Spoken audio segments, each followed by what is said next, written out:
Hi guys, my name is Lacey Bass. I am a third year graduate counseling student at Huntington University in Huntington, Indiana.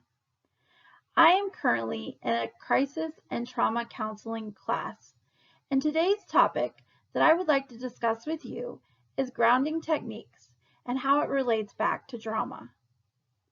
So there's three parts to this presentation. The first part is all about what is grounding. The second part, the benefits of using these grounding techniques with our clients, and maybe even for ourselves. And third, and I hope the most valuable part of this presentation, is actual situations and examples of using grounding techniques. I'm going to show you how you might try these 5 different techniques with a client. So buckle your seatbelt, we're about to begin. First up, what is grounding? Grounding is an activity to bring the person who is in a state of arousal back into the present moment. This is usually very helpful for individuals that have been through a traumatic event. So what is a state of arousal? I think that's the most important part to understanding this definition. A state of arousal can either be hyper or hypoarousal. Hyperarousal might be an example of feeling very overwhelmed and anxious, while hypoarousal is more along the lines of feeling dissociated and out of sorts.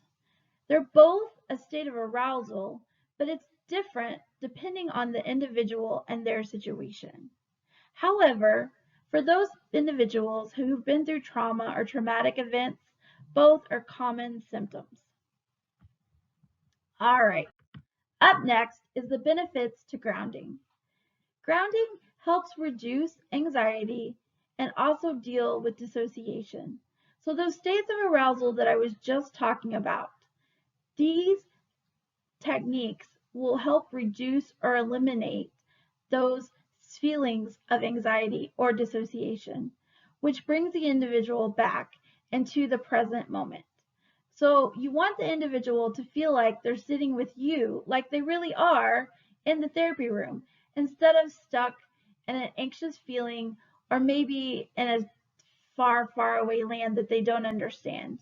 So it's important, and these can really help our client to stay with us in the therapy room. So let's get started with these examples I was mentioning. The first of these is the 5 senses activity. So these are based on our 5 senses. 5 things you can see, 4 things you can hear, 3 things you can touch, 2 things you can smell, and 1 thing you can taste. So let me show you how this activity might work if we were sitting in my kitchen together. So 5 things that I can see from where I sit are my cat, my cell phone, my diffuser, outside, and some tulips. So there's 5 things that I can see. 4 things that you can hear. So I can hear my shoes tapping the floor, my cat breathing, the air conditioner blowing, and traffic outside. So that's 4 things that I can hear. 3 things that I can touch. So I've got the table in front of me, I can pet my cat, or maybe hold on to a cold drink. That's 3 things I can touch. 2 things I can smell, maybe the candle that's burning, or my leftover lunch sitting beside me. 1 thing I can taste is obviously my leftover lunch because it's still sitting beside me. All right, so that's an example of how you might use the 5 senses activity. Up next is asking questions.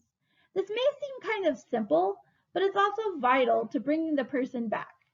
So some questions you might ask could include, what is today's date, such as July 30th, 2021? Where are you currently? I'm sitting in my kitchen working on my homework. And who is with you? Well, for me, only my cat. But these are all great questions that will help the person to realize they're in a safe space with you and able to come back into the present moment. Up next is the ideas of senses that can be jerked back into the moment. So with this, you might hand the person a piece of cinnamon gum or maybe a lemon head, or ask them to walk down the hall and splash their face with water. All of these involve the senses and helping to bring the person back into the moment. Just great ideas. All right, our fourth idea is color searching. This one I really enjoy because of its simplicity. It is simply counting as many items of your favorite color as you can find. So I personally love the color red. And sitting beside me, I can see numerous items that are red. There's a red trash can, there's red on my Coke bottle, there's a red pen, there's red on a bag, and there's red on the Folgers coffee cup, all sitting around me. So I have color searched 5 items that are red in my kitchen. Yet again, what a great way to bring the person back into the present moment. So our final and 5th idea is 4x4 breathing.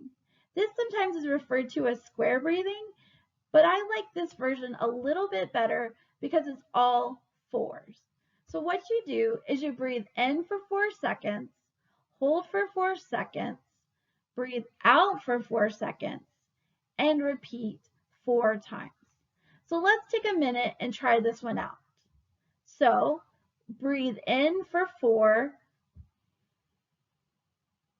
hold for 4,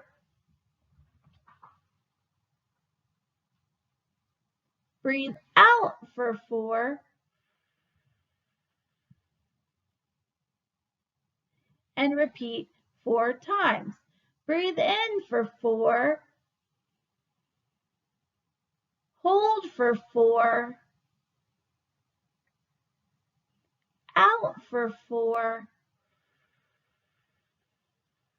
repeat 3 more times.